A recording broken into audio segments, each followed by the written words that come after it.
దేవుని నామమునకు మహిమ కలుగునుగాక.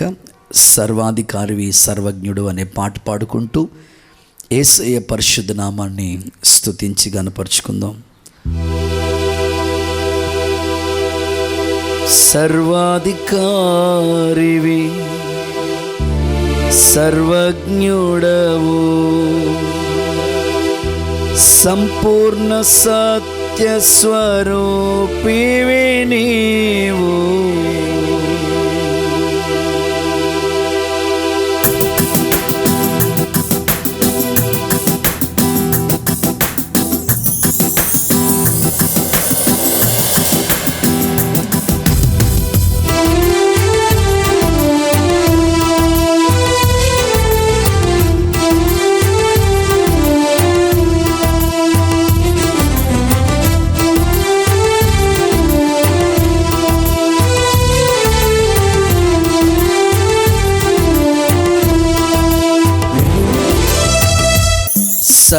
సర్వాధికారివి సర్వజ్ఞుడవు, సంపూర్ణ సత్య స్వరూపివి నీవు. సర్వాధికారివి సర్వజ్ఞుడవు, సంపూర్ణ సత్య స్వరూపివి నీవు. దివిలోనున్న ఆనందమును ధరణిలో నేను అనుభవింప, మహిమాత్మతో నన్ను నింపితివా. మహిమాత్మతో నన్ను నింపితివా. దివిలోనున్న ఆనందమును ధరణిలో నేను అనుభవింప, మహిమాత్మతో నన్ను నింపితివా. మహిమాత్మతో నన్ను నింపితివా.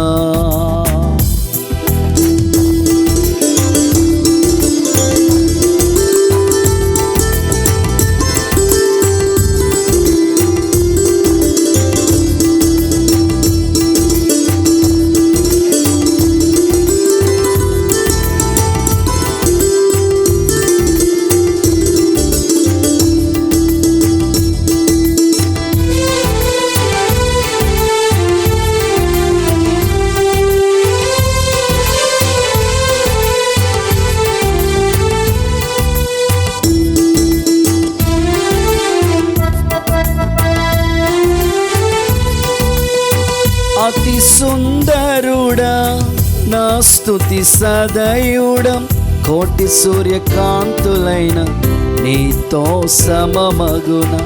అతి సుందరుడా నా స్తుతి సదయుడ, కోటి సూర్యకాంతులైన నీతో సమమగు. ఎనలేని నీ ఘన కార్యములు తలచి స్తుతించుచును నే మహిమ పరుతును. ఎనలేని నీ ఘన కార్యములు తలచి స్తుతించుచు నిన్ను నే మహిమ పరుతును. సర్వాధికారివి సర్వజ్ఞుడవు, సంపూర్ణ సత్య స్వరూపివి నీవు. దివిలోనున్న ఆనందమును ధరణిలో నేను అనుభవింప, మహిమాత్మతో నన్ను నింపితివా. మహిమాత్మతో నన్ను నింపితివా.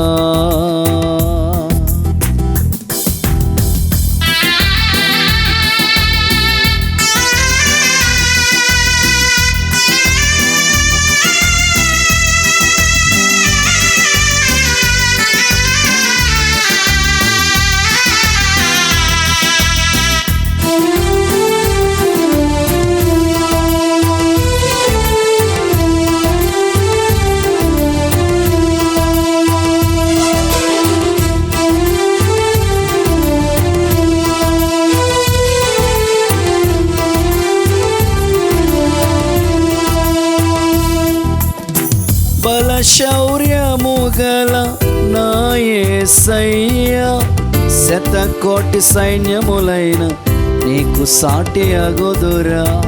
బల శౌర్యము గల నా యేసయ్యా, శతకోటి సైన్యములైన నీకు సాటి అగుదురా. మారవెని సాహస కార్యములు ఎన్నడు, ధైర్యముగా నిన్ను వెంబడింతును.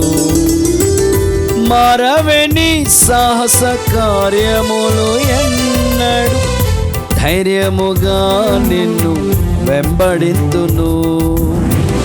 సర్వాధికారివి సర్వజ్ఞుడవు, సంపూర్ణ సత్య స్వరూపివి నీవు. దివిలోనున్న ఆనందమును ధరణిలో నేను అనుభవింప, మహిమాత్మతో నన్ను నింపితివా. మహిమాత్మతో నన్ను నింపితివా.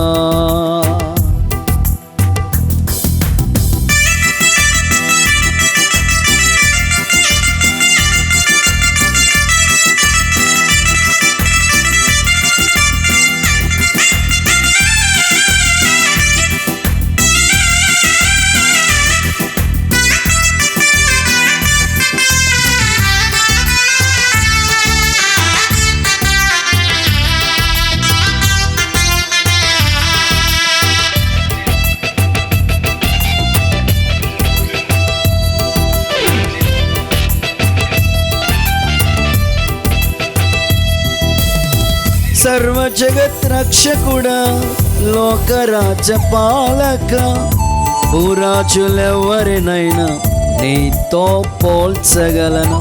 సర్వ జగత్ రక్షకుడా, లోకరాజ్య పాలక, భూరాజులెవరినైనా నీతో పోల్చగలనా. బలమైన నీ రాజ్య స్థాపనకై నిలిచి నిరీక్షణతోనే సాగిపోదును. బలమైన నీ రాజ్య స్థాపనకై నిలిచి నిరీక్షణతోనే సాగిపోదును. సర్వాధికారివి సర్వజ్ఞుడవు, సంపూర్ణ సత్య స్వరూపివి నీవు. దివిలోనున్న ఆనందమును ధరణిలో నేను అనుభవింప, మహిమాత్మతో నన్ను నింపితివా. మహిమాత్మతో నన్ను నింపితివా. దివిలోనున్న ఆనందమును ధరణిలో నేను అనుభవింప, మహిమాత్మతో నన్ను నింపితివా. మహిమాత్మతో నన్ను నింపితివా. Praise the lord. దేవుని పరిశుద్ధ నామానికి మహిమ కలుగునుగాక. మన ప్రభువును రక్షకుడిని యేసుక్రీస్తు పరిశుద్ధ నామంలో మీకందరికీ నా హృదయపూర్వక వందనాలు తెలియజేస్తూ ఉన్నాను. ఈ ఆగస్టు నెలలో మన దేశానికి స్వతంత్రత వచ్చింది. అందుని బట్టి దేవుణ్ణి నేను స్తుతిస్తూ ఉన్నాను. ఒక ప్రత్యేకమైన సందేశాన్ని ఈ సమయంలో మీకు అందించాలని ఆశపడుతున్నాను. అపోస్తలుడైన పౌలు తిమోతికి రాసిన 2వ పత్రిక 2వ అధ్యాయం 4-5 వచ్చిన భాగాల్ని చదువుకుందాం. సైనికుడెవడును యుద్ధమునకు పోవునప్పుడు తన్ను దండులో చేర్చుకున్న వాడిని సంతోషపెట్టవలనని ఈ జీవన వ్యాపారములో చిక్కుకొనడు. మరియు జట్టి అయిన వాడు పోరాడినప్పుడు నియమం ప్రకారమే పోరాడుకుంటే వానికి కిరీటము దొరకదు. చాలండి. చదవబడిన వాక్య భాగంలో పోరాటం అనే సందేశాన్ని ఈరోజు నేను మీకు అందించాలని ఆశపడుతున్నాను. అపోస్తలుడైన పౌలు ఒక అద్భుతమైన వాక్కుని తెలియపరుస్తూ ఉన్నాడు. జట్టి అయిన వాడు నియమం ప్రకారంగా పోరాడకపోతే వానికి కిరీటం దొరకదు అని మాట్లాడుతున్నాడు. ఈ వచ్చిన భాగంలో దైవజనుడైన పౌలు ముగ్గురిని గురించి ప్రస్తావన తెలియజేస్తూ వచ్చాడు. సైనికుడు గురించి మాట్లాడుతూ ఏమంటారంటే, సైనికుడు ఎప్పుడు కూడా తన యజమానిని సంతోషపెట్టాలని ఈ జీవన వ్యాపారాల్లో చిక్కుకోడు అని సైనికుడి గురించి మాట్లాడుతూ వచ్చాడు. ఆ తర్వాత మాట్లాడుతూ జట్టి అయిన వాడు నియమం ప్రకారంగా పోరాడకపోతే వానికి కిరీటం దొరకదు అన్నాడు. జట్టి అయిన వాడంటే క్రీడాకారుడు అనేకమైన క్రీడాకారులు మనం చూస్తాం. వాళ్ళు నియమం ప్రకారం, ఒక రూల్ ప్రకారంగా వాళ్ళు పోరాడుతూ ఉంటారు. వాళ్ళకు అద్భుతమైన విన్ అవటం కోసం, బహుమతిని సంపాదించడం కొరకు. అలాగే వ్యవసాయకుడు పాటు పడుతూ ఉంటాడు, పడకపోతే వానికి ఫలం దొరకదంటారు. కనుక ఈ సందర్భంలో దైవజనుడైన పౌలు సైనికుడి గురించి మాట్లాడాడు. ఆ తర్వాత జట్టి అయిన వాడని క్రీడాకారుడు గురించి మాట్లాడాడు. వ్యవసాయం చేసే వ్యవసాయకుడి గురించి మాట్లాడుతూ వచ్చాడు. అయితే ఈరోజు నేను ప్రత్యేకించి క్రీడాకారుడు నియమం ప్రకారంగా పోరాడితే వానికి కిరీటం దొరుకుతుంది, అలా నియమం ప్రకారంగా పోరాడకపోతే వానికి కిరీటం రాదు, దొరకదు అనే మాటను దైవజనుడైన పౌలు ఒక అద్భుతమైన సందేశంగా తెలియజేస్తూ ఉన్నాడు. ఈరోజు మీ ఆత్మ సంబంధమైన జీవితాల్లో ఎన్నో పోరాటాలు ఉన్నాయి. మీ పోరాటంలో జయము దేవుని ద్వారా మనకి కలుగుతుంది. అయితే ఈ పోరాటంలో ఆత్మ సంబంధంగా మనం ఆలోచన చేస్తే, ఈ ఆగస్టు నెలలో మన దేశానికి స్వతంత్రం దినోత్సవ సందర్భాన్ని బట్టి మనం ఎంతగానో ఆనందిస్తూ ఉన్నాం. 1947 సంవత్సరం ఆగస్టు 15వ తేదీన మన దేశానికి స్వతంత్రత వచ్చింది. స్వతంత్ర ఉద్యమంలో ఎంతోమంది గొప్ప గొప్ప వ్యక్తులు పోరాడి జయించి వాళ్ళ ప్రాణాలని త్యాగం చేసి అద్భుతమైన పోరాటం చేసి మన దేశానికి స్వతంత్రాన్ని తీసుకుని వచ్చారు. ఈ పోరాట ఉద్యమంలో ఎంతోమంది ప్రయాసపడిన వాళ్ళు ఉన్నారు. వాళ్ళందరిని బట్టి నేను దేవుణ్ణి గణపరుస్తూ ఉన్నాను. అయితే వాళ్ళు స్వాతంత్ర ఉద్యమం కొరకు అంతగా పోరాడుతూ వచ్చారు.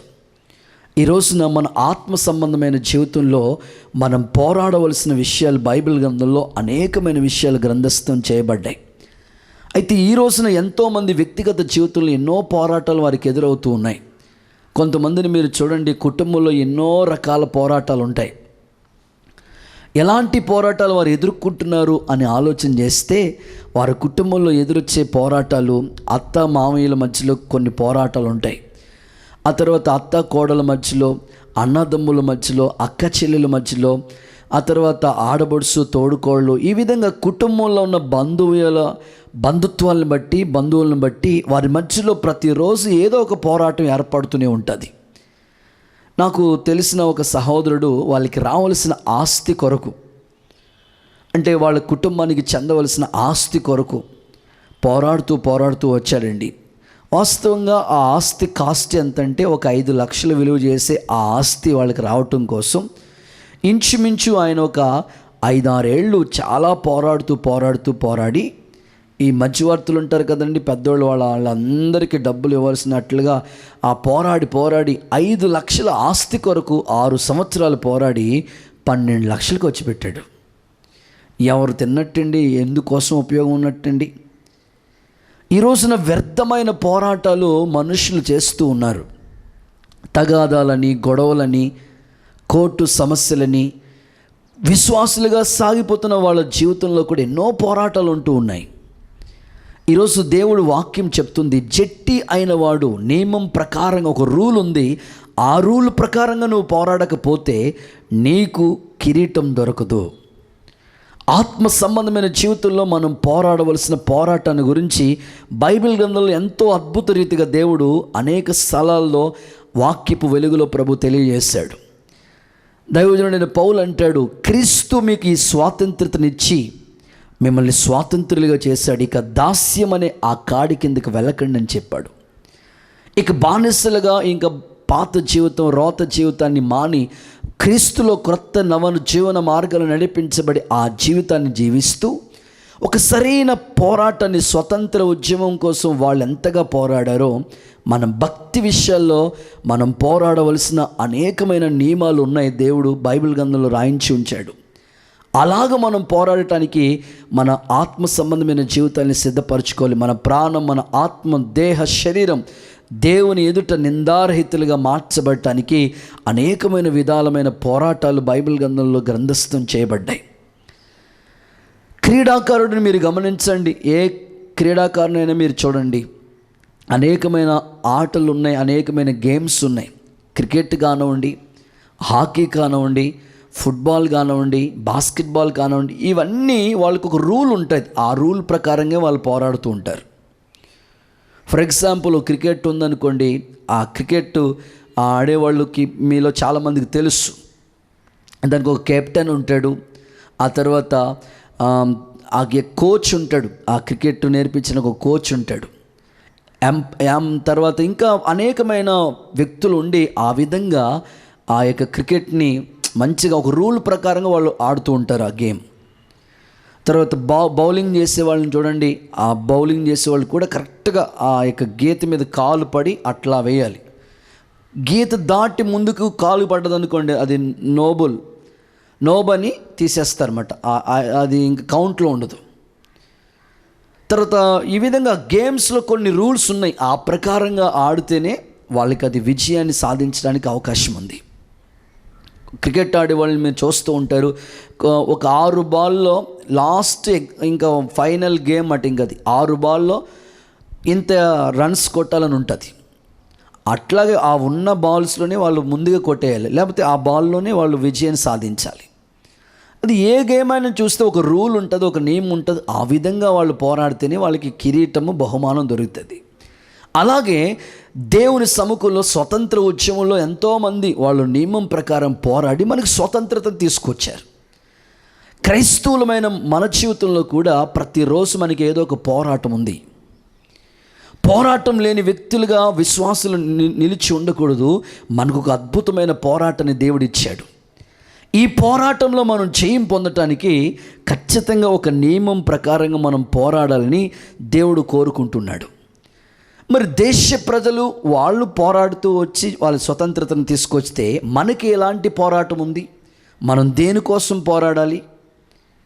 కొంతమంది పోరాటాలంటే ఆ ఇంటోళ్ళకి ఈ ఇంటోళ్ళకి రోజు పోరాటం ఉంటూ ఉంటుంది. ఆ పక్కింటోళ్ళకి ఈ పక్కింటోళ్ళకి రోజు తిట్టుకుంటూ ఉంటారు, రాళ్ళు ఇసురుకుంటూ ఉంటారు, అవసరమైతే తలకాయలు బద్దలు కొట్టుకుంటూ ఉంటారు, ఎన్నో చేస్తూ ఉంటారు.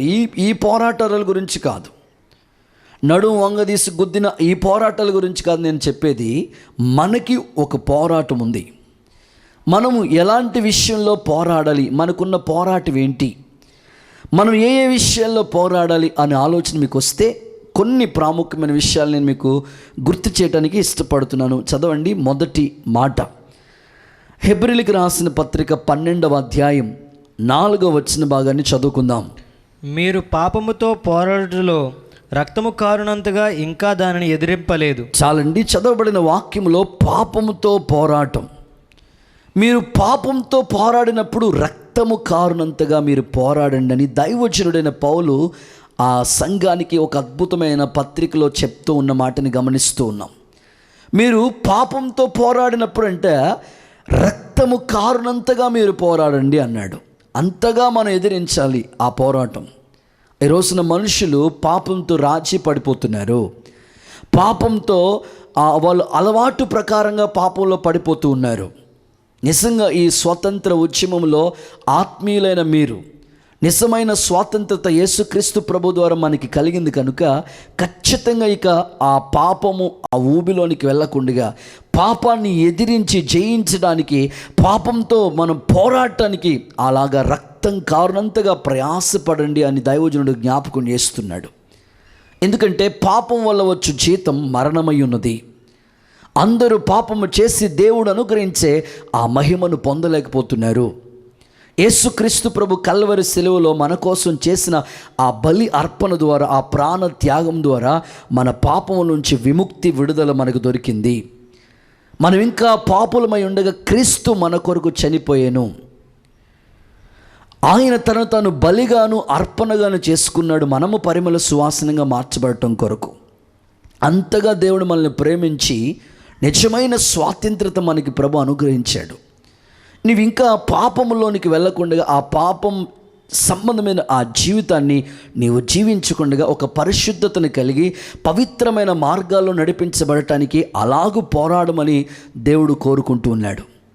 పరిశుద్ధ గ్రంథమైన బైబిల్లో మనం చదువుతూ ఉన్నప్పుడు ఒక అద్భుతమైన మాట రాయబడి ఉంది. ఆ మాటలు ఇలా ఉన్నాయి. ఏమిటంటే బైబిల్ గ్రంథంలో మనం చదువుతున్నప్పుడు, నీ పాపములు అవి ఎర్రనివైనను యేసయ్య రక్తము చేత ఆయన నీ పాపములన్నీ కూడా కడిగి శుద్ధీకరించాడు. కెంపు వలె తెల్లని వైనను ఆయన యేసయ్య రక్తం చేత నిన్ను పరిశుద్ధపరిచాడు.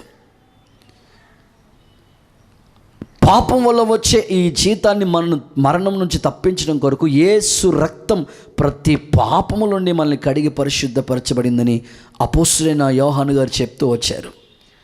కనుక ఈ విధంగా మన పాపములన్నీ సిలువ రక్తం చేత కడగబడినప్పుడు పరిశుద్ధపరచబడినాం. ఇక పాపం నుంచి విడుదల పొందిన మనం ఇక ప్రతిరోజు మనం పాపంతో పోరాడుతూనే ఉండాలి. పాపము సంబంధమైన ఆలోచనలో పాపం కావచ్చు, తలంపుల్లో పాపం, చూపుల్లో, నిర్ణయాల్లో అనేక విధాలుగా పాపం మన మీద ఏలుబడి చేస్తుంది. ఈ పాపంతో ప్రతిరోజు మనిషి పోరాడుతూనే ఉండాలని ప్రభు కోరుకుంటున్నాడు. బైబిల్ గ్రంథంలో ఒక వాక్యాన్ని మీకు చదివించాలని ఆశపడుతున్నాను. యోహాను సువార్త 8వ అధ్యాయం 34వ వచనాన్ని మీరు ఒకసారి చదివితే, పాపము చేయు ప్రతివాడును, పాపము చేసే ప్రతివాడు పాపమునకు దాసుడని మీతో చెప్తున్నాను. దాసుడు ఎల్లప్పుడూ ఇంటిలో నివాసం చేయుడు, కుమారుడు ఎల్లప్పుడూ నివాసం చేయును చేస్తాడు. కుమారుడు మిమ్మల్ని స్వాతంత్రులుగా చేసిన ఎడలా మీరు నిజముగా స్వతంత్రులై ఉందురు. నిజంగా మీరు స్వతంత్రులుగా ఉన్నారు. నిజంగా కుమారుడే ఇంట్లో నివాసం చేస్తాడు, దాసుడు ఇంట్లో నివాసం చేయడు. బానిసగా నీ జీవితం ఉండకూడదు. నువ్వు పాపం చేస్తే పాపానికి దాసుడు అయిపోతావు. ఆ పాపం నుంచి విడిపించడానికి యేసు ప్రభు ఈ లోకానికి వచ్చి మనల్ని ఆయన కుమారుడైన యేసుక్రీస్తు ప్రభుయే ద్వారా మనల్ని స్వతంత్రులుగా మార్చాడు. తండ్రి తన కుమారుని ఈ లోకానికి పంపించి నిజమైన స్వాతంత్రత మనకిచ్చాడు. ఇక ఆ పాపమనే ఆ దాస్యత్వంలోనికి మనం వెళ్ళకుండా ఈ రోజున ఎంతోమందిని మీరు చూడండి, స్వాతంత్ర దినోత్సవం వచ్చిందని ఈ యొక్క ఆగస్టు నెలని స్మరిస్తూ వాళ్ళు భయంకరమైన డ్రింకింగ్ చేస్తూ, త్రాగుతూ ఎన్నో అలవాట్లకి బానిసలైపోతుంటారు. మరికొంతమంది అనేకమైన హ్యాబిట్స్, సిగరెట్ తాగడం, కొంతమంది డ్రగ్స్కి ఎడిట్ అయిపోవడం, మరికొంతమంది పాపపు సంబంధమైన ఆశల్లో, కోరికల్లో నిమగ్నమైపోయి పాపానికే దాసులైపోతున్నారు. కానీ మనిషి యేసుక్రీస్తు ద్వారా వచ్చే నిజమైన స్వాతంత్రతని పొందుకోలేని స్థితిలో ఉన్నాడు. ఈరోజు దేవుడు నీతో మాట్లాడుతున్నాడు. నీవు పాపంతో పోరాడేటప్పుడు రక్తము కారణంతగా ఎదిరించాలి, రాజీ పడని భక్తి నువ్వు చేయాలి అని దేవుడు ఈరోజు నీకు ఆయన వాక్యపు వెలుగులో నుంచి నీతో మాట్లాడటానికి ఇష్టపడుతున్నాడు. ఫర్ ఎగ్జాంపుల్, యోసేపు జీవితాన్ని మీరు చూస్తే అతనికి పాపం చేయటానికి అవకాశం ఎదుర్కొంటూ వచ్చింది అతని కొరకు. వాస్తవంగా యోసేపు జీవితాన్ని చూస్తే మిద్యానీయులకి అమ్మబడ్డాడు. పోతీఫర్ ఇంట్లో ఉన్నాడు. అతడు ఒక బానిసగా అమ్మబడిన అతని జీవితాన్ని మీరు చూస్తే పాపం తనని పిలుస్తూ ఉంది, పాపం చేయటానికి ప్రేరేపిస్తుంది ఆ పోతీఫర్ భార్య. కానీ యోసేపు ఆ పాపాన్ని అక్కడే వదిలేసి తన వస్త్రాన్ని అక్కడ విడిచిపెట్టి పాపాన్ని విడిచి పారిపోయాడు. బైబిల్ గ్రంథంలో పౌలు అంటాడు, యవ్వనుడా నీ యవ్వన హెచ్చల నుంచి దూరంగా పారిపో అన్నాడు. కనుక మన వ్యక్తిగత జీవితంలో, అందుకే యోసేపు జీవితంలో పాపాన్ని విడిచి పారిపోయిన యోసేపు జీవితంలో, ఒక పవిత్రతను కలిగిన యోసేపు జీవితంలో ఆ యొక్క దేశంలోనే ఒక ఉన్నత స్థాయి,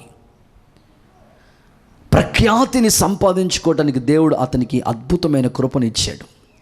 ఈరోజున యవ్వన బిడ్డలు మీరు పాపంలో ఉంటే ఈరోజు పాపంతో మీరు పోరాడాలి, జయించగలగాలి. ఆశలన్నిటినీ మనం జయించగలిగితేనే నిజమైన స్వాతంత్రత మనకు వస్తుంది. ఈ పోరాటంలో దేవుడు మీకు తోడై ఉంటాడని ఒక దేవుని సేవకుడిని నేను ఆశపడుతున్నాను. నిజమైన భక్తి చేసే వాళ్ళకి ప్రతిరోజు పోరాటమేనండి. మనం ఏదైతే పాపాన్ని వదిలేయాలని ఆశపడుతుంటామో ఆ పాపం మన కళ్ళ దగ్గరికి వస్తూ ఉంటుంది. ఏ పాపం అయితే మానేయాలనుకుంటామో ఆ పాపానికి సాతానుగాడు ప్రేరేపిస్తూ ఉంటాడు. అయితే నువ్వు ఖచ్చితంగా యేసయ్య రక్తాన్ని ఆశ్రయించి ఈ పాపాన్ని మనం జయించగలగాలి. పాపాన్ని మీద మనం పోరాడి జయించగలిగితే ఒక అద్భుతమైన స్థాయిని, ఉన్నత ఖ్యాతిని ప్రభు మనకి దయచేయాలని కోరుకుంటున్నాడు. చెన్నై పట్టణంలో ఒక కుటుంబస్తులు ఉన్నారండి. తన భర్త ఉద్యోగరీత్యా ONGC అనే ఆ సంస్థలో పనిచేస్తూ ఉంటాడు, ఓఎన్జీసీలో జాబ్ చేస్తూ ఉంటాడు. తన జీవితం 15 రోజులు డ్యూటీ, 15 రోజులు ఆఫ్, సెలవులో ఉంటాడు. అయితే తన ఉద్యోగానికి వెళ్ళిపోయాడు. 15 రోజులు ఉద్యోగం చేసుకోవడానికి వెళ్ళిపోయాడు. తన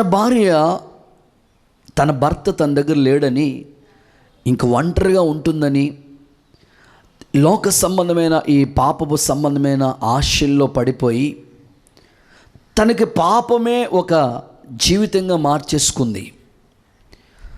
తనకు అర్థమైపోయింది, ఈ 15 రోజులు నా భర్త నా దగ్గరికి రాడు, డ్యూటీలో ఉన్నాడు, మనం ఏం చేసినా పర్లేదులే అని అనుకుని తను పాపపు సంబంధమైన ఆశలు కలిగి వేరే వ్యక్తితో ఫోన్ కాంటాక్ట్ పెట్టుకుని ప్రతిసారి ఫోన్లో మాట్లాడుతూ ఉండేది. ఓ రోజు సడన్గా ఆయన డ్యూటీలోంచి వచ్చే సమయానికి ఈ ఫోన్ కాల్స్ దాకా, ఇంటి దాకా వచ్చి పాపం చేసే స్థితి ఏర్పరచబడింది. వెంటనే తన భర్త వచ్చినప్పటికీ ఇంటికి వచ్చాడు. హెల్త్ బాగోలేదని ఉద్యోగం మధ్యలోనే 15 రోజుల మధ్యలోనే ఇంటికి వచ్చాడు. ఇంటికి వచ్చి చూసినప్పటికీ తన కళ్ళ ముందే తన భార్య వేరొక ఆయనతో పాపం చేస్తూ ఉంటుంటే వెంటనే తట్టుకోలేక, సహించుకోలేక యాసిడ్ బాటిల్, వాష్రూమ్లో ఉండి ఆ యాసిడ్ బాటిల్ తీసుకొచ్చి ముఖం మీద పోసేస్తాడండి.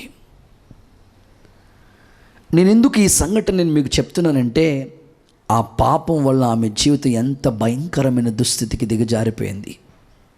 యాసిడ్ పోసిన మొక్కలు ఎట్లా ఉంటాయి మీకు తెలుసు. పాపం మిమ్మల్ని పట్టుకుంటుందని దేవుని వాక్యం అంటుంది. చివరికి వివరాల్లోకి వెళితే ఇంచుమించు తనకి ఆమె జీవితం పెళ్ళి కానప్పటి నుంచి కూడా ఇలాంటి పనుల్లో ఉంటుందట ఆమె. ఆ సిమ్ ఎవరిది, ఎవరితో మాట్లాడుతూ వచ్చారు, ఇట్లా అన్ని ఎంక్వైరీ తీసినప్పుడు చివరికి ఆ కుటుంబం పతనావత స్థితికి వెళ్ళిపోయిన పరిస్థితులు. ఈరోజు మీరు ఆలోచించవలసిన విషయం ఏమిటంటే, పాపం మనిషిని భయంకరమైన స్థితికి తీసుకెళ్తుంది. ఆ స్థితి నీకు రాకుండా నువ్వు పాపంని జయించి పోరాడగలిగితే ఒక గొప్ప విజయశీలుడైన దేవుని ద్వారా నీకు జయం కలుగుతుంది. నియమం, ఒక రూల్ ఉంది, ఆ రూల్ ప్రకారంగా నువ్వు పోరాడాలి. అదేంటంటే ప్రభు చెప్పాడు, పాపంతో నువ్వు పోరాడు. భక్తులు, ప్రవక్తులు ఎందరో వాళ్ళు పాపాన్ని జయించారు. అయ్యో నేను అపవిత్రమైన పెదవులు కలిగిన వాడిని, ఆ పాపాన్ని వెంటనే ఒక పరిశుద్ధ అగ్ని అక్కడి నుంచి వచ్చి తన పెదవుల్ని కాల్చినప్పుడు తన పాపములకి ప్రాయశ్చిత్తం దొరికింది. కనుక ఈరోజు దేవుని సందులో నీ పాపములకి ఒక ప్రాయశ్చిత్తం దొరకటానికి నువ్వు పాపంతో పోరాడి జయించాలి.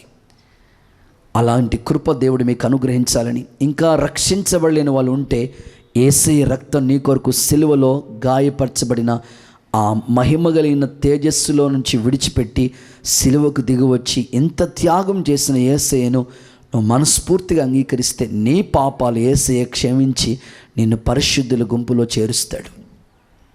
అటువంటి శ్రేష్టమైన కృప దేవుడు నీకు ఇవ్వాలని నేను కోరుకుంటున్నాను. ఇక రెండవ అనుభవాన్ని మీకు తెలియపరుస్తాను. మనం ఏ ఏ విషయాల్లో పోరాడాలి అని అంటే బైబిల్ గ్రంథం నుంచి మరొక వాక్యాన్ని చదువుకుందాం. కొలస్సీలకు రాసిన పత్రిక 4వ అధ్యాయం 12వ వచన భాగాన్ని చదువుకుందాం.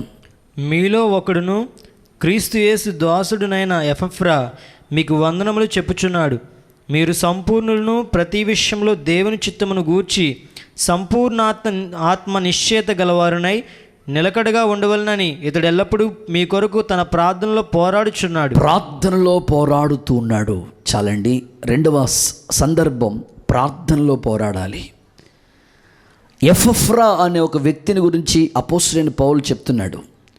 సంఘ బిడ్డలు ఆలోచించవలసిన విషయం, ఇతడు ఎల్లప్పుడూ మీ కొరకు ప్రార్థనలో పోరాడుతున్నాడు. ఎందుకోసం పోరాడుతున్నాడు అంటే అక్కడ చెప్తున్నాడు, మీరు ప్రతి మనుష్యుడు సంపూర్ణుడు కావాలని, దేవుని చిత్తం విషయంలో ఆత్మ నిశ్చయత కలగాలని, నిలకడగా ఉండాలని మీకోసం ఎల్లప్పుడూ పోరాడుతున్నాడు అంటున్నాడు. సేవకునికి నిజంగా సంఘం పట్ల ఎంతో భారం ఉంది. సేవకులందరూ సంఘాన్ని దేవుని ఎదుట సంపూర్ణంగా చేయటానికి, సంపూర్ణ ఆత్మ నిశ్చయత వారి ఎడల జరగటానికి, దేవుని చిత్తం జరగటానికి నిలకడగా విశ్వాసులు ఉండాలని వారి కొరకు ప్రార్థనలో పోరాడుతున్న సేవకులు మన దేశంలో ఎంతోమంది కనబడుతున్నారు. సేవకుని పోరాటం ఇదై ఉంది. విశ్వాసి కూడా ఇలాగే ప్రార్థనలో పోరాడితే ఎంత బాగుంటుంది. కానీ విశ్వాసులు ఈ రోజున ప్రజలు వేటి కొరకు పోరాడుతున్నారో తెలుసా అండి? కొంతమంది ఉద్యోగాల కోసం పోరాడుతున్నారు, కొంతమంది ఆస్తి కొరకు పోరాడుతున్నారు, మరికొంతమంది వారి పేరు కోసం, ఘనత కోసం, ప్రఖ్యాతి కోసం, పదవి కోసం, పలుకుబడి కోసం, ఇలా వ్యర్థమైన వాటి కోసమే వాళ్ళు పోరాడుతూ ఉన్నారండి. నువ్వు పోరాడవలసిన పోరాటం ఏంటో తెలుసా? ప్రార్థనలో పోరాడమని దేవుడు కోరుకుంటున్నాడు. మార్పు చెందని నీ పిల్లలు ఉన్నారు చూసావా, వాళ్ళ కోసం నువ్వు ప్రార్థనలో పోరాడు. మాట వినని భర్త ఉన్నాడు చూసావా, ఆ భర్త కోసం నువ్వు ప్రార్థనలో పోరాడు. తాగుబోతు భర్త మారాలని నువ్వు ప్రార్థనలో పోరాడు. తిరుగుబోతూ పిల్లలు మార్పు చెందాలని నువ్వు ప్రార్థనలో పోరాడు. కుటుంబాలు కట్టబడక విడిపోతున్న కుటుంబాలు కట్టబడాలని ప్రార్థనలో పోరాడు. ఈ రోజున నీ పోరాటం దేని కొరకో దేవుడు అంటున్నాడు, ప్రార్థనలో నువ్వు పోరాడయ్యా. లోక సంబంధమైన ఈ పోరాటాలు మనకు అవసరం లేదు. నువ్వు ప్రార్థనలో పోరాడితే ఒక గొప్ప విజయాన్ని నువ్వు సాధించగలుగుతావు. అటువంటి ప్రార్థన పరులుగా మీరు మార్చబడాలని, నా యేసుక్రీస్తు ప్రభు జీవితాన్ని మీరు చూస్తే రాత్రంతా దేవుడు ప్రార్థనలోనే గడిపాడు. తన శిష్యులతో అంటాడు, ఒక్క గడి అయినా మీరు మేలుకుని ఉండలేరా? శోధనలో మీరు ప్రవేశించుకున్నట్లు మెలకుగా ఉండి ప్రార్థన చేయండి అన్నారు యేసయ్య. రాత్రంతా కొండ మీదే ఆయన ప్రార్థన చేస్తూ వచ్చేవారు.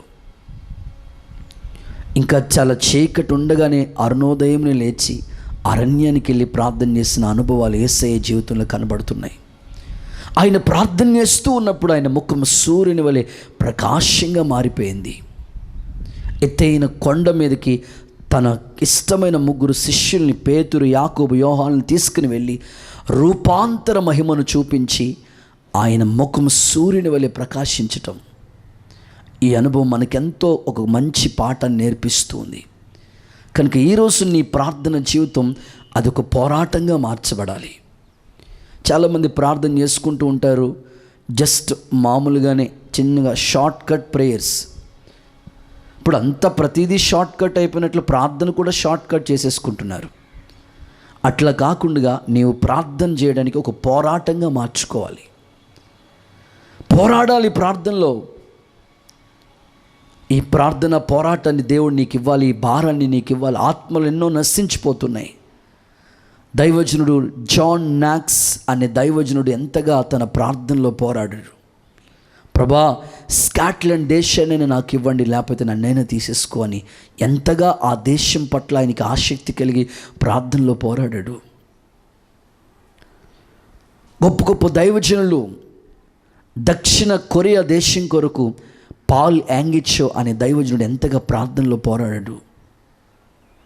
ఆయన సేవ అభివృద్ధి కొరకు ప్రార్థనే కదా, అంత గొప్ప మినిస్ట్రీ ఆయన చేతికి అప్పగించబడింది.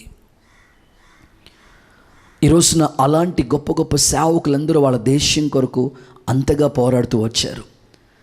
దైవజనులు మన దేశం మన ఆంధ్ర ప్రాంతాలు, తెలంగాణ రాష్ట్రాలు, మన భారతదేశంలో ఉన్న 29 రాష్ట్రాల కొరకు, మన భారతదేశం కొరకు IFJ అనే ఒక అద్భుతమైన ఇండియా ఫర్ జీసస్ అనే ఒక అద్భుతమైన నినాదంతో, భారతదేశం యేసుకే అనే సొంతం కావాలనే నినాదంతో దైవజనులు జెఫన్య శాస్త్రి అయ్యగారు అద్భుతమైన ప్రార్థన టీం ఏర్పాటు చేసి అనేకమైన స్థలాల్లో ప్రార్థన చేయటానికి కొంతమంది సేవకుల్ని ఎన్నుకుని ఏర్పాటు చేసుకుని ఒక బలమైన పరిచర్య జరిగిస్తూ ఉన్నారు. ప్రార్థనలో అనేకులు ఇంతవరకు ప్రార్థనలు వాళ్ళ కొరకు చేసుకున్నారు, సంఘాల కొరకు చేసుకున్నారు, కానీ దేశం కొరకు ప్రార్థన చేసేవాళ్ళు లేవాలి, ప్రార్థన వీరులు కావాలి అని అద్భుతమైన భారం కలిగిన దేవుని సేవకులుగా, బలమైన యోధునిగా ఒక బలమైన సేవ చేస్తున్న ఆ సేవకుని బట్టి నేను ఎంతగానో స్తుతిస్తూ ఉన్నాను. ఈరోజు నీ జీవితంలో కూడా దేశం గురించిన భారం, ప్రతి సంఘములో 7 గంటలు ప్రార్థన జరుగుతూ దేశ నాయకుల కొరకు, రాష్ట్ర అధికారుల కొరకు, క్రీడాకారుల కొరకు, రాజకీయంలో ఉన్న పనిచేసే వాళ్ళందరి కొరకు, మంత్రుల కొరకు, దేశంలో ఆయా చోట్ల పనిచేసే డిపార్ట్మెంట్లో ఉన్న వాళ్ళందరి కొరకు ప్రతిరోజు దేశం కొరకు ప్రార్థనలు జరుగుతూనే ఉన్నాయి. ఈ రోజున ఈ భారం నీకు రావాలని నేను సేవకునిగా ఆశతో ఈ మాటలు మీకు తెలియజేస్తూ ఉన్నాను. ప్రియులారా, నీ ప్రార్థన దేశం కొరకు ఆ భారం ఉండాలి. ఓ పక్క చూస్తూ ఉంటుంటే ఉగ్రవాదం, మరో పక్కన చూస్తూ ఉంటే నెక్సలైట్స్, మరో పక్కన చూస్తుంటే విగ్రహారాధన, మరో పక్కన చూస్తుంటే కరువు, మరో పక్కన తెగుళ్ళు, ఓ భయంకరమైన దుస్థితిలో ఉన్న ఇలాంటి ప్రతికూలమైన పరిస్థితుల మధ్యలో నీవు ప్రార్థనలో పోరాడకుండా ఉండకూడదు. నీ పోరాటమే ప్రార్థన ఊపిరిగా మార్చబడి ఒక గొప్ప జయాన్ని మన దేశంలో మనం విజయ పతాకాన్ని ఎగరవేసినట్లు ఈ ప్రార్థన భారాన్ని నీకు ఇవ్వాలని దేవుని సేవకుడిగా నేను ఆశతో ఈ మాటలు మీకు అందిస్తున్నాను.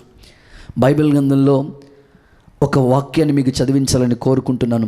హోషేయ ప్రవచన గ్రంథం 12వ అధ్యాయం 3వ వచన భాగాన్ని చదువుకుందాం. తల్లి గర్భమందు యాకోబు తన సహోదరుని మడిమెను పట్టుకొనను, మగసిరి గలవాడై అతడు దేవునితో పోరాడాను. దేవునితో పోరాడి జయము పొందెను అనే మాటలు కూడా అక్కడ గమనిస్తూ ఉన్నాం. యాకోబు జీవితాన్ని మనం చూస్తే అతడు ప్రార్థనలో పోరాడుతూ వచ్చాడు. రాత్రంతా దేవా నువ్వు నన్ను ఆశీర్వదిస్తేనే కానీ నేను నిన్ను పోనివ్వనయ్యా. నిజంగా ఎబ్బోకు రేవు దగ్గర ఆ రాత్రి ఒంటరిగా ఒక్కడే మిగిలిపోయి యాకోబు తన జీవితంలో సూర్యోదయం అయినంత వరకు ప్రభు పాదాల దగ్గరే గడిపిన ఆ అనుభవం, పోరాడి జయించిన సందర్భాలు, కన్నీళ్లతో ప్రభు పాదాలు పట్టుకున్న సందర్భం. ఈ సమయంలో నీకెంతైనా ఒక మంచి ప్రార్థన జీవితాన్ని కలుగు చేసేవాడిగా ఉండాలని నేను కోరుకుంటున్నాను. ప్రార్థించిన వాళ్ళందరూ గొప్ప గొప్ప దైవజనులు. జాన్ హైడ్ అనే ఒక గొప్ప దైవజనుడు ఉన్నాడండి. ఈ దైవజనుడి యొక్క జీవితాన్ని చూస్తే ఆయన ప్రార్థన చేసినప్పుడు, ఆయన ప్రార్థనలో పోరాడుతూ ఉన్నప్పుడు, ఆయన ప్రార్థన చేస్తున్నప్పుడు ఈ గుండె ఇటుపక్క నుంచి ఇటుపక్కకు వచ్చేసిందట. అంతగా భారంగా ప్రార్థన చేశారంట, నశించిపోయే ఆత్మల పట్ల భారం కలిగి. జాన్ హైడ్ అనే ఆ గొప్ప దైవజనుడు. కనుక ఈరోజు దేవుని సందులో ప్రార్థన భారం నీకు అధికం కావాలి. ఈరోజున గొప్ప గొప్ప వాళ్ళని మీరు చూడండి, ప్రార్థనలో వారు పోరాడి జయించారు. దేశం గురించిన వివరాల్ని మనం ఒకసారి గమనిస్తూ ఉంటే మన దేశం పట్ల ఎంతోమందికి ఎంతో గొప్ప గొప్ప ప్రేమ ఉంది, అనురాగం ఉంది, ఆప్యాయత ఉంది. వారు దేశం పట్ల ఎంతో బాధ్యత కలిగిన వాడిగా కొంతమంది వ్యక్తుల్ని మనం గమనిస్తూ ఉంటుంటే వారు దేశం కొరకు అంతగా ప్రయాసపడిన వాళ్ళు కనపడుతున్నారు. దేశం కొరకు నీవు చేయవలసింది ఏంటంటే ప్రార్థనే. ఒక భక్తుడు లేకపోతే ఒక వ్యక్తి గురించి నేను మీకు, అంటే మన దేశం పట్ల ఆయనకున్న ఆ మమకారం, మన దేశం పట్ల ఆయనకున్న ఆప్యాయతని గురించి నేను మీకు చెప్పడానికి ఇష్టపడుతున్నాను. 1936వ సంవత్సరంలో జర్మనీలో ఒలింపిక్స్ జరిగాయి. ఆ ఒలింపిక్స్లో ఇండియాకు ఆ తర్వాత జర్మనీకి ఆ ఒలింపిక్స్ జరుగుతున్నప్పుడు ఆ ఒలింపిక్స్లో హాకీ ఆడుతూ ఉన్నారు. ఈ యొక్క హాకీ ఆడుతున్న సందర్భంలో మేజర్ చంద్ అనే ఆ వ్యక్తి మన దేశం పక్షమందు హాకీ ఆడుతున్నాడు. హాకీ ఆడుతూ ఉంటుంటే ఫస్ట్ పాయింట్స్ మనకు వచ్చినాయి, రెండో పాయింట్స్ మనకు వచ్చినాయి. అట్లాగా 2-3 పాయింట్స్తో పాటు అట్లాగా 10 పాయింట్స్ మన దేశంని ఆయన మేజర్ చంద్ ఆ వ్యక్తి మంచిగా విజయాన్ని సాధించాడు. ఎప్పుడైతే ఈ మేజర్ చంద్ అనే వ్యక్తి హాకీలో మన దేశం పక్షమందు నిలబడి విజయాన్ని సాధించాడో ఆ జర్మనీ నియంత హిట్లర్ చూశాడు. చూసి పాయింట్స్ అన్నీ ఇండియాకి వెళ్ళిపోతున్నాయి, అసలు ఏంటి అని ఆలోచించి ఆయన ఏం చేశాడంటే ఆ యొక్క గ్రౌండ్ ఉంటుంది కదండి, ఆ గ్రౌండ్లో మొత్తం అంతా గ్రౌండ్ అంతా కూడా వాటర్తో తడిపేశాడు. వాటర్తో పంపింగ్ చేసేసి మొత్తం అంతా గ్రౌండ్ తడిపేసి ఇప్పుడు ఆడండి అన్నాడు. ఆడే ముందు మరలా అతడు అట్లాగే చాలా ప్రయాసపడి ఆ తడిసిపోయిన గ్రౌండ్లో ఎట్లా గేమ్ ఆడటం చాలా కష్టం, అలాగే మరలా ఆడాడు. ఆయన గేమ్ ఆడాడు. మేజర్ చంద్ అనే వ్యక్తి విజయం సాధిస్తూ ఉన్నాడు. అతడు మరలా జర్మనీ నియంత హిట్లర్ చూసి ఇతడు ఆ యొక్క గేమ్ ఆడుతున్నప్పుడు షూస్ ఉంటాయి కదండి, ఆ షూస్ కూడా తీయించేశాడు. ఇంకా ఏం చేశాడు తెలుసండి, ఆ హాకీ బ్యాట్ ఉంటుంది కదా, నీ బ్యాట్లో ఏమైనా ఉందేమో లేకపోతే అయస్కాంతం ఏమైనా పెట్టుకున్నాడేమో, ఇందుకు ఇతడికి గేమ్లో అంతా విజయం వచ్చేస్తుందని మరలా దాన్ని బాగా చెక్ చేయించాడు. ఎన్ని చేసినా గ్రౌండ్ అంతా తడిపేసినా. అలాగే ఈ మేజర్ చంద్ అనే వ్యక్తి అద్భుత రీతిగా గేమ్ ఆడాడు. గేమ్ ఆడితే గొప్ప విజయాన్ని సాధించి అన్ని పాయింట్స్ దేశానికి, మన ఇండియాకి వచ్చేసినాయి. అందరూ చప్పట్లు కొట్టారు, మంచి స్కోరింగ్ ఇతడు సంపాదించాడు. అయితే ఈ సందర్భంలో ఆ జర్మనీ దేశానికి ఆ నియంతగా ఉన్న హిట్లర్ చూసి అతన్ని పిలిచి, బాబు నువ్వేం చేస్తావు అంటే, నేను ఆర్మీలో సిపాయిగా పనిచేస్తాను. ఓన్లీ నువ్వు ఆర్మీలో సిపాయిగా పనిచేస్తావా? నీ దేశం కొరకు ఎందుకయ్యా ఇంత ప్రయాసపడి ఇన్ని పాయింట్స్ సంపాదించావు? నీ దేశం నీకేమిచ్చింది? నా దేశానికి వచ్చేయి, నేను ఒక ఉన్నత స్థాయిలో పెడతాను అని అంటాడు. వెంటనే మేజర్ చంద్ అనే వ్యక్తి ఏమంటాడు తెలుసండి, నా దేశం నాకేమిచ్చిందని కాదు కానీ నేను దేశం కొరకు ఏమిచ్చానని ఆ ఆశయంతో నేను పనిచేస్తానని చెప్పాడు. గట్టిగా చప్పట్లు కొడుతూ యేసయ్యకి మహిమ చెల్లిద్దాం. నా దేశం నాకేమిచ్చింది కాదు, నేను దేశం కొరకు ఏమిచ్చానని ఆశయంతో నేను పనిచేస్తున్నానయ్యా. నా దేశం నాకేమి ఇవ్వకపోయినా పర్లేదు, నేను దేశం కొరకు ఈ యొక్క విజయ పతాకాన్ని ఎగరవేస్తున్నాను. ఈ యొక్క విధంగా నాకు వచ్చిన ప్రయాసతో ఈ యొక్క విజయాన్ని సాధించాను. ఎంత అద్భుతమైన మాట చూడండి.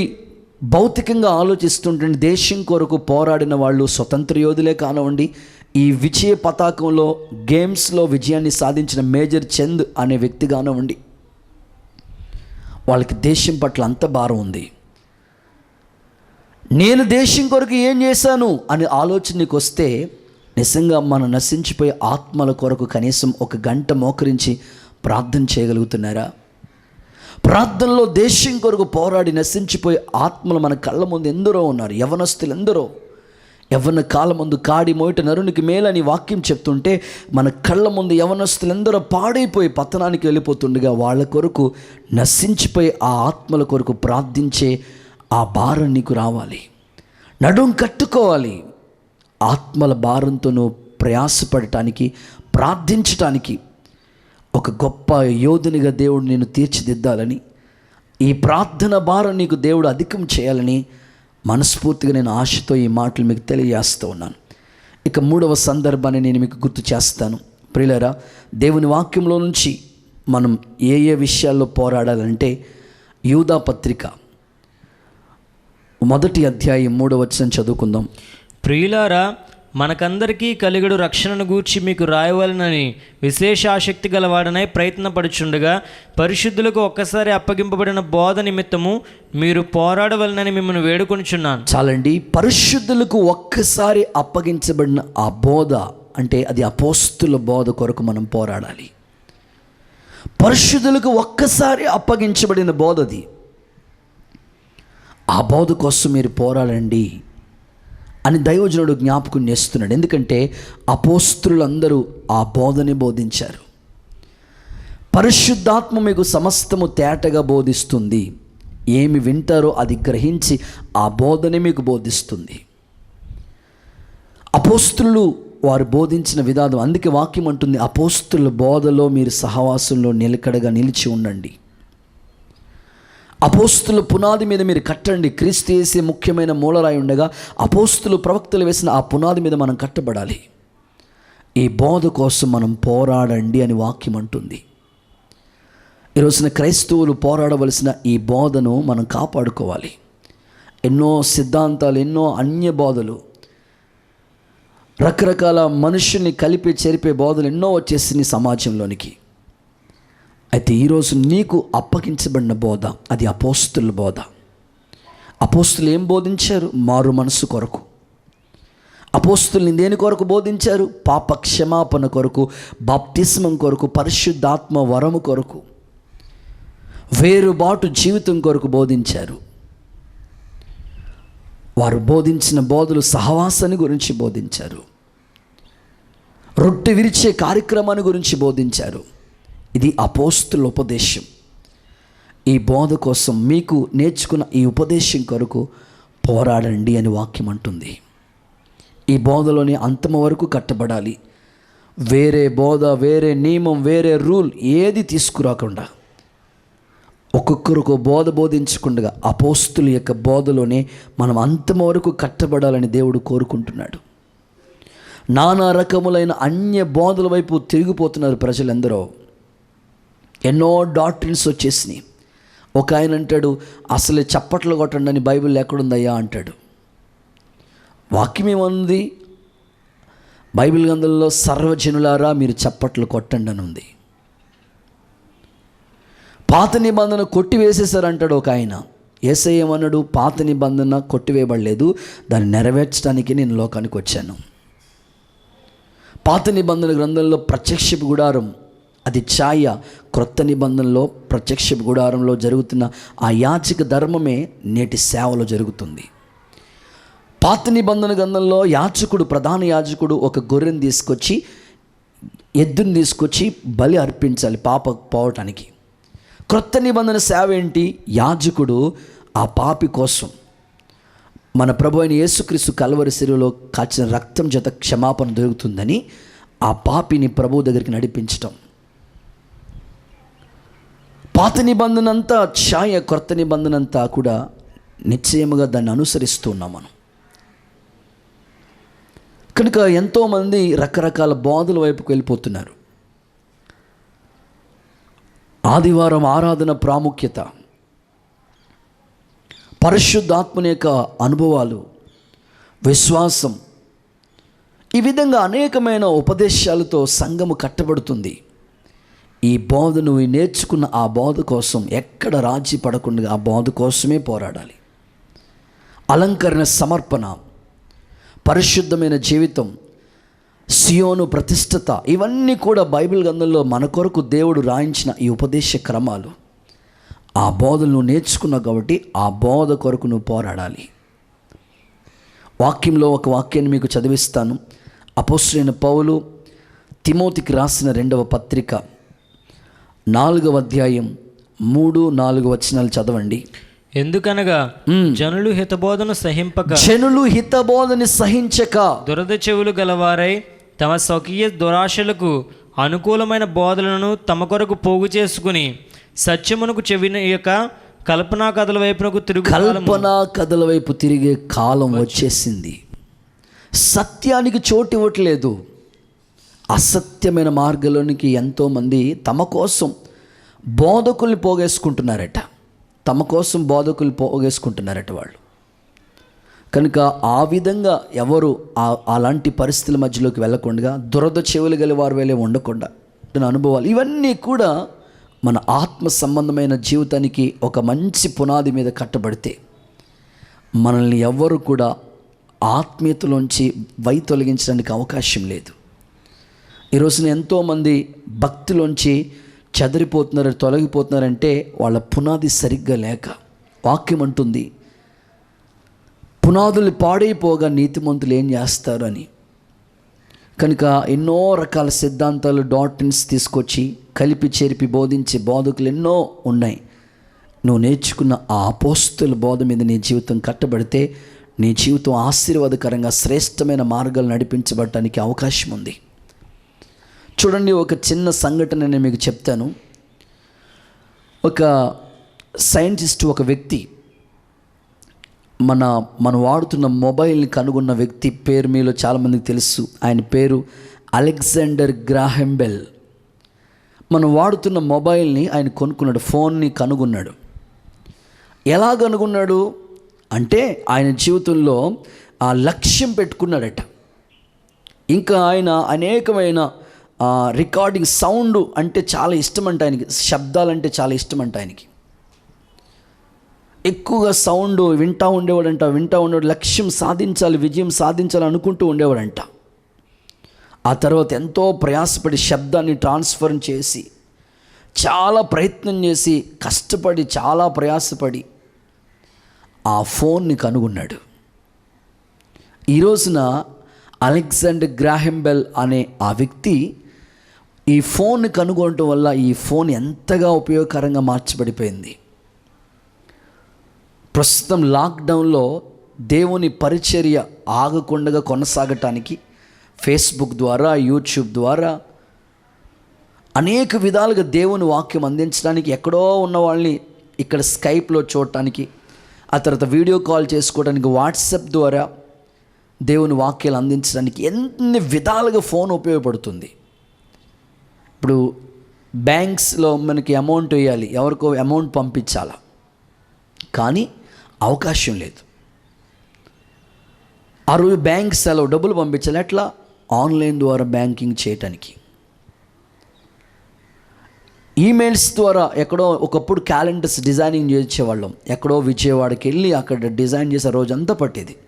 ఇప్పుడు మనకి కావాలని ఇక్కడి నుంచే మెయిల్ పంపించేటు. ఎంత ఈ ఇంటర్నెట్ సౌకర్యాల ద్వారా, ఈ మొబైల్స్ ద్వారా ఎంత ఈజీగా పనులు అవుతున్నాయంటే అంత ఉపయోగకరంగా ఉంది. నేను చెప్పే మాట ఏమిటంటే, ఆ వ్యక్తి ఫోన్ కనుగొనడం ద్వారా దేశం అంతటికి ఉపయోగకరంగా మార్చబడింది.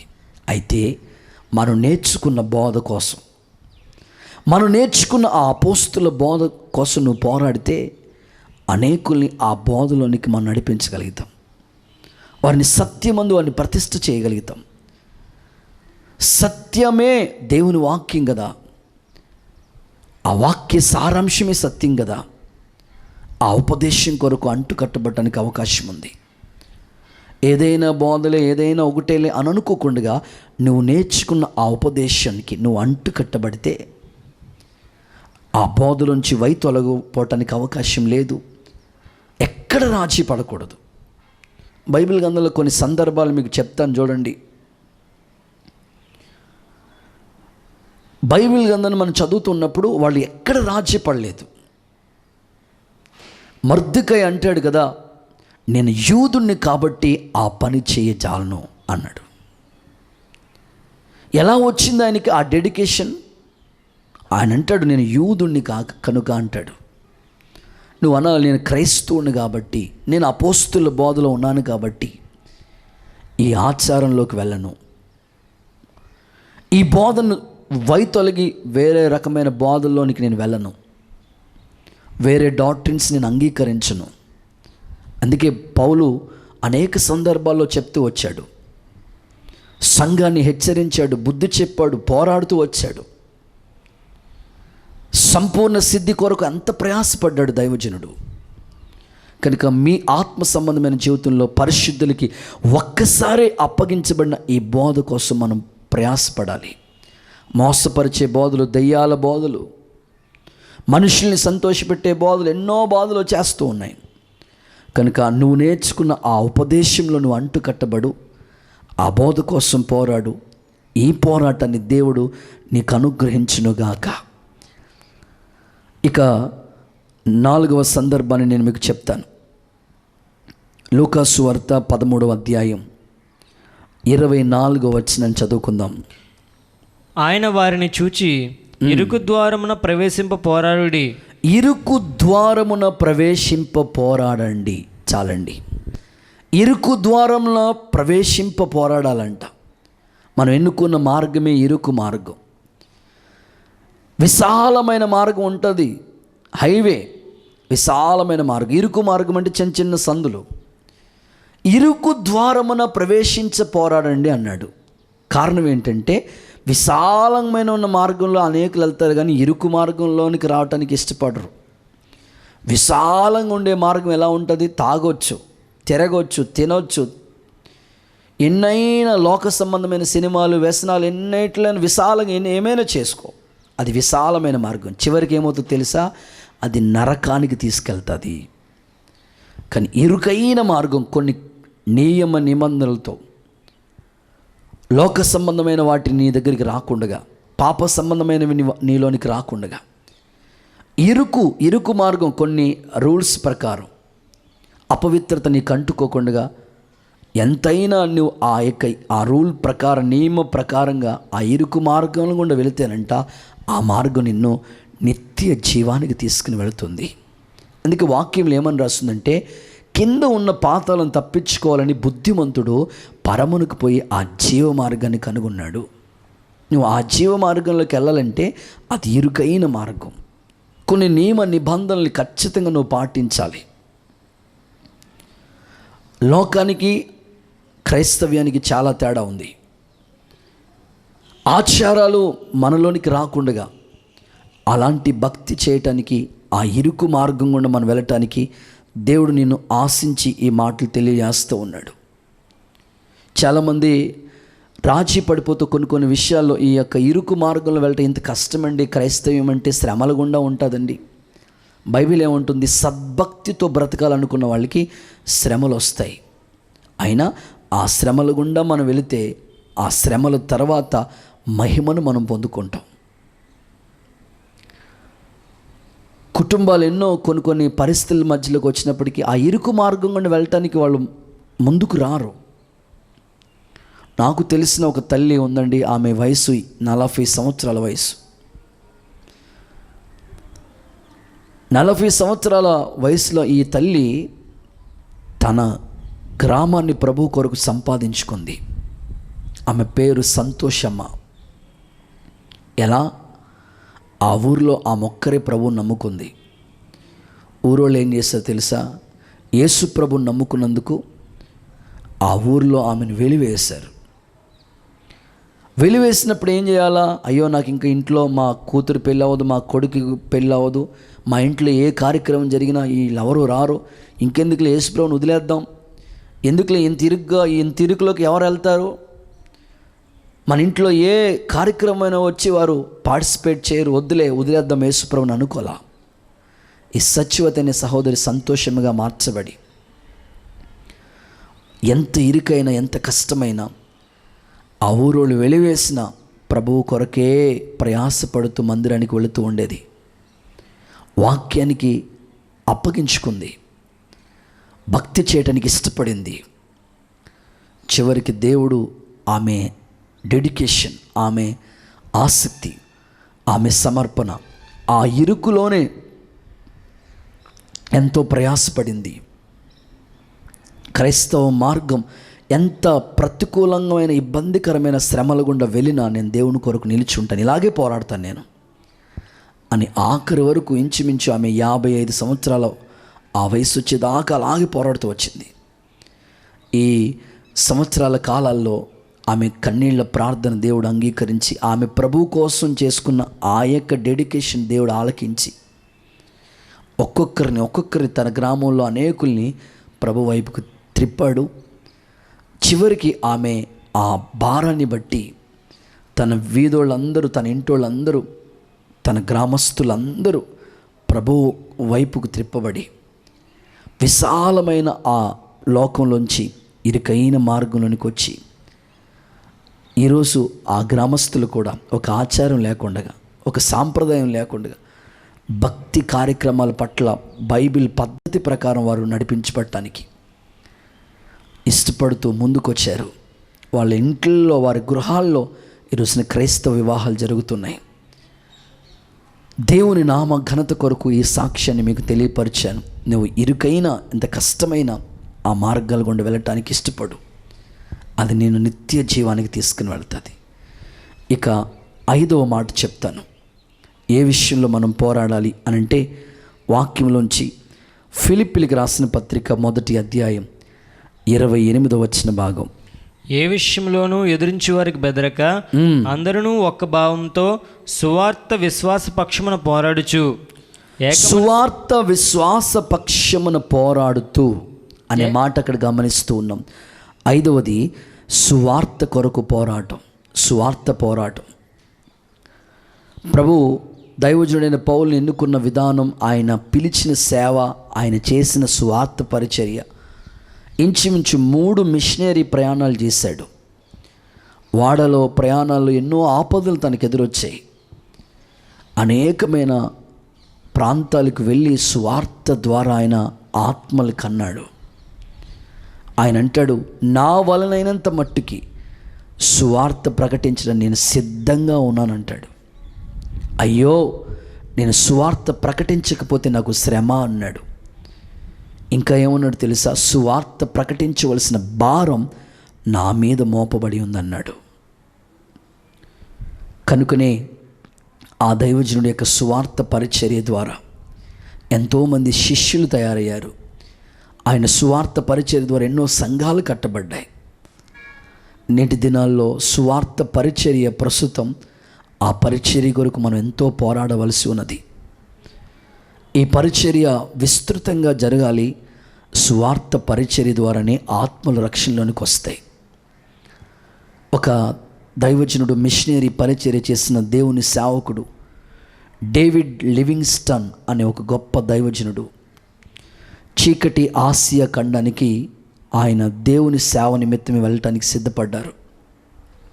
ఆ ప్రాంత ప్రజలు అలాంటి వాళ్ళు నరమాంస భక్షకులు, మనిషి కనబడితే తినేస్తారు. అలాంటి ప్రాంతాల్లోకి వెళ్ళి ఆ చీకటి ఖండాన్ని ఈరోజున వెలుగుమయముగా మార్చిన గొప్ప దైవజనుడు డేవిడ్ లివింగ్స్టన్ అనే దేవుని సేవకుడు. ఆయన సువార్త ద్వారానే ఆత్మలు ఆ ప్రాంతంలో రక్షించబడ్డాయి. అంతెందుకండి, మన ప్రాంతాలకు వస్తే, మన కోనసీమ లేకపోతే ఈ యొక్క పశ్చిమ గోదావరి, తూర్పు గోదావరి ఈ జిల్లాలు మనం గమనిస్తే డెల్టా మిషన్ అనే ఒక సంస్థలు స్థాపించబడ్డాయి. ఇంకా క్రైస్తవ్యంలో ఎన్నో సంస్థలు, ఎంతోమంది గొప్ప గొప్ప వాళ్ళు వచ్చి ఆసుపత్రులు స్థాపించి ఆసుపత్రుల ద్వారా వైద్య సేవలు అందిస్తూ వాళ్ళకి దేవుని సువార్త ప్రకటించారు. ఎంతోమంది గొప్ప గొప్ప మిషనరీ వాళ్ళు మీరు గమనించినట్లయితే ఎన్నో క్యాంపులు ఏర్పాటు చేసి, కంటి వైద్య శిబిరం అనేవి గొప్ప గొప్ప క్యాంపులు ఏర్పాటు చేసి అక్కడ కూడా ఆ ప్రజలకి సువార్త ప్రకటించేవారు. మరికొంతమంది మిషనరీలు ఏం చేసేవారంటే కొండసీమ ప్రాంతాలకు వెళ్ళిపోయి పత్రికల ద్వారా సువార్త అందించారు. ఇలాగ మన దేశంలో అద్భుతమైన సువార్త పరిచర్య ఈ విధంగా విస్తృతించడానికి మిషనరీ పరిచారకులు ఎందరో వాళ్ళ సువార్త పరిచర్య ధ్యేయంగా చేసి వారు ఆఖరి శ్వాస వరకు వారు పోరాడుతూనే వచ్చారు కదా. ఈరోజు నీ వ్యక్తిగత జీవితంలో సువార్త అనేక విధాలుగా ఉంటుంది. వ్యక్తిగతంగా కూడా సువార్త చేయొచ్చు, దండయాత్ర సువార్త చేయొచ్చు. వ్యక్తిగతంగా పర్సనల్గా మనకు అనేకులు మనకి కనపడుతున్నప్పుడు వాళ్ళకి ప్రభువుని గురించి సువార్త చెప్పి వారిని రక్షణలోకి నడిపించాలి. ఈ పోరాటం అనుదినం మనలో ఏర్పడాలి. కనుక ఈ సువార్త పోరాటం కోసం నీవు ప్రయాసపడాలని దేవుని సేవకుడిగా నేను ఈ మాటలు మీకు తెలియజేస్తూ ఉన్నాను. ఇక 6వ మాట చెప్పడానికి ఇష్టపడుతున్నాను. బైబిల్ గ్రంథంలోంచి ఎఫెసీయులకు రాసిన పత్రిక 6వ అధ్యాయం 12వ వచనాన్ని చదువుకుందాం. ఏలయనగా మనం పోరాడినది శరీరాలతో కాదు కానీ ప్రధానులతోనూ అధికారులతోనూ ప్రస్తుత అంధకార సంబంధులకు లోకనాథులతోనూ ఆకాశ మండలమందున దురాత్మల సమూహముతో పోరాడుచున్నాం. దురాత్మలతో పోరాటం ఇది 6వది. ఏలయనగా మీరు పోరాడేది శరీరాలతో కాదు, ఆకాశ మండలమందున దురాత్మలతో పోరాడుతున్నాము. సాతానుతో ప్రతి వారికి పోరాటమేనండి.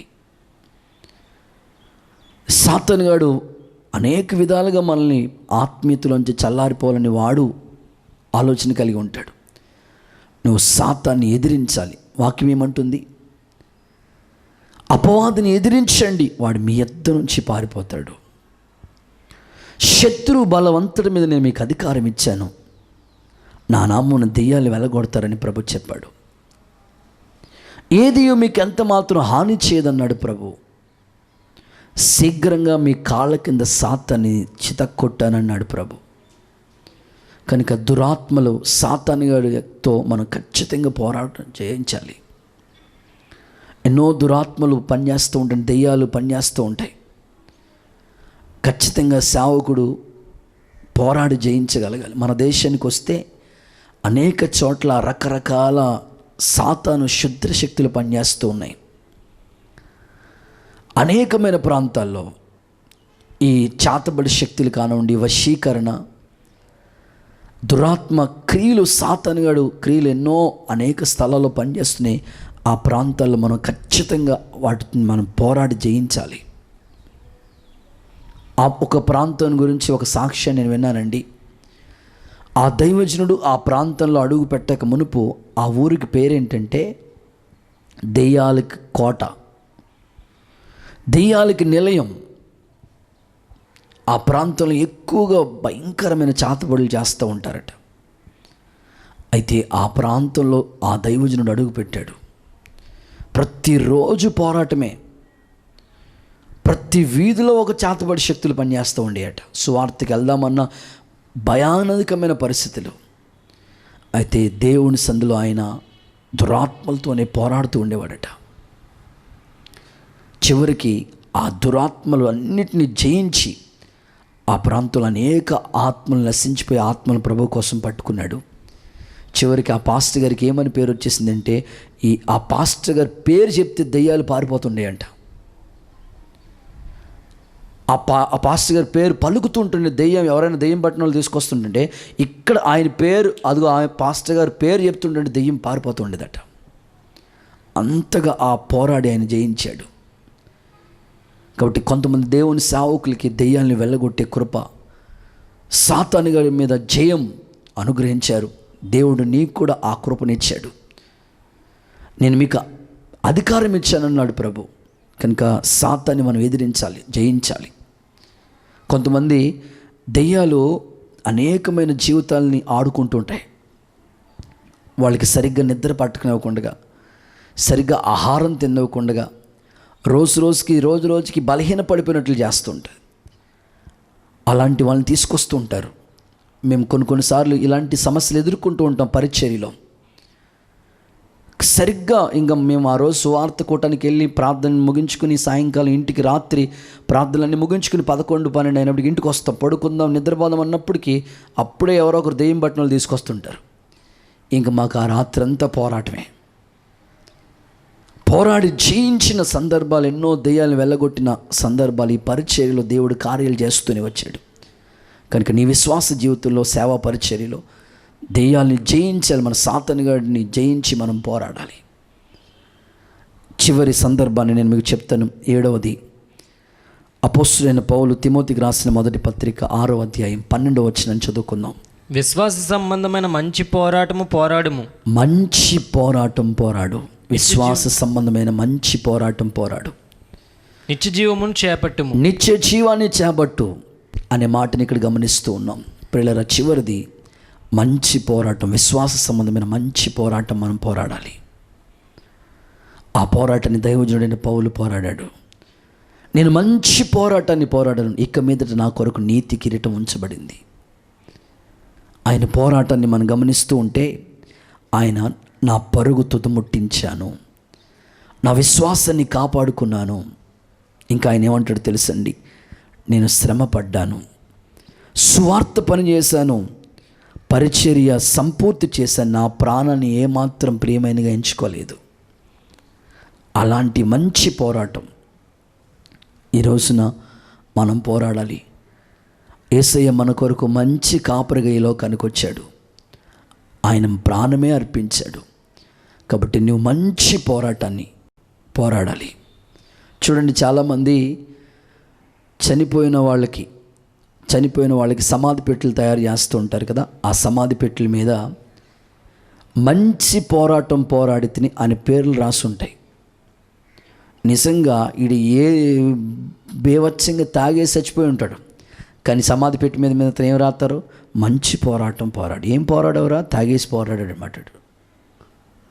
లోకంలో ఈ వ్యర్థమైన వాటికి ఆ పేరు వాడుతున్నారు. ప్రియరా, పౌలు అద్భుతమైన పోరాటం పోరాడి కాబట్టి ఆయన మంచి పోరాటం అని, అది నిజంగా ఆయన పోరాడిన పోరాటం గొప్పది. విశ్వాస సంబంధమైన మంచి పోరాటం. ఈ లోకంలో వ్యర్థమైన పోరాటాలు వద్దు, కానీ ప్రభు కొరకు ఆఖరి శ్వాస వరకు మనం పోరాడదాం. ఈ శ్రేష్టమైన కృప దేవుడు మీకు ఇవ్వాలని కోరుకుంటున్నాను. ఈరోజు దేవుడు మనతో మాట్లాడిన ఈ మాటలన్నీ గుర్తుపెట్టుకోండి. జట్టి అయిన వాడు నియమం ప్రకారంగా పోరాడకపోతే అతనికి కిరీటం లేదు. మనం కూడా ఆశ్చర్యరీతిగా మనం పోరాడి జయించగలిగితేనే మన కిరీటం వస్తుంది. ఏ విషయాల్లో మనం పోరాడాలో కొన్ని విషయాలు ప్రభు మనకి చెప్పాడు. ఆ మాటలన్నీ ఒకసారి మనం తలంచుకుంటూ ఆ దిశగా సాగిపోవటానికి ఇష్టపడదాం. దయచేసి అందరం కూడా తల వంచండి, కళ్ళు మూసుకోండి, ప్రార్థన చేసుకుందాం. ప్రభువా, ఈరోజు నువ్వు నాతో చెప్పిన ఈ మాటలన్నిటి కొరకు స్తోత్రం. నీవే వాక్యం ద్వారా మాతో మాట్లాడుతూ వచ్చారయ్యా. నేను ఎలాగ పోరాడాలో, పోరాటంలో నియమం లేకపోతే జయము లేదని, కిరీటం లేదని చెప్పారయ్యా. నేను వేటి కోసం పోరాడాలో నా ఎదుటను ఉంచిన ఈ వర్తమానం అంతటి కొరకు స్తోత్రమయ్యా. ఈ ఉపదేశము క్రమం అంతటి కొరకు స్తోత్రమయ్యా.